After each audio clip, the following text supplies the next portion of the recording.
Bonjour mes petits poulets, bienvenue dans BD Boom.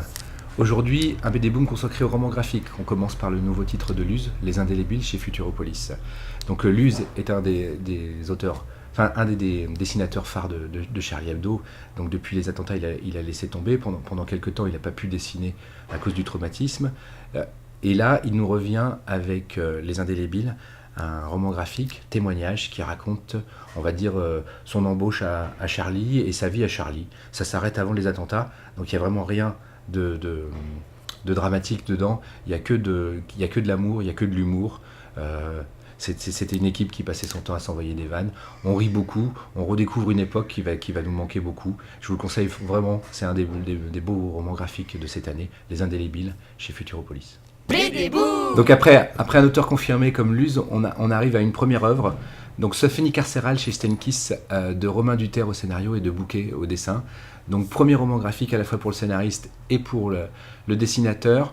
Donc ce roman-là va nous plonger dans la prison. Donc Romain Duterre a fait 10 ans de prison.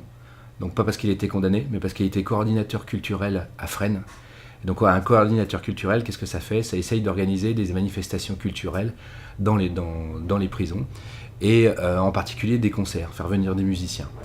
Et donc on apprend énormément de choses sur le fonctionnement de prison. C'est un lieu qui reste assez mystérieux et qui est plein de clichés, notamment parce que à cause des séries américaines et tout ça. Donc les prisons en France, c'est pas du tout la même chose.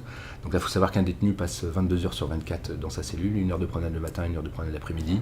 À peu près 10% des détenus arrivent à travailler et 10% arrivent à participer aux différentes manifestations culturelles, ateliers ou concerts et rencontres organisés par ces coordinateurs culturels qui se battent tous les jours pour essayer d'amener la culture en prison, et que la culture serve à quelque chose plus tard, aura un impact sur la vie des prisonniers qui seront réinsérés. Ce livre-là, malgré le sujet qui a l'air grave comme ça, est très très drôle. Pourquoi ? Parce qu'on est confronté en fait à deux mondes. Un monde ultra rigide, la prison, et un monde d'artistes. Les musiciens qui débarquent, qui arrivent, qui se fument un petit bédo devant la prison avant de rentrer, qui veulent pas enlever leur bonnet de Rastafari pour passer le contrôle, les instruments qu'il faut passer au contrôle.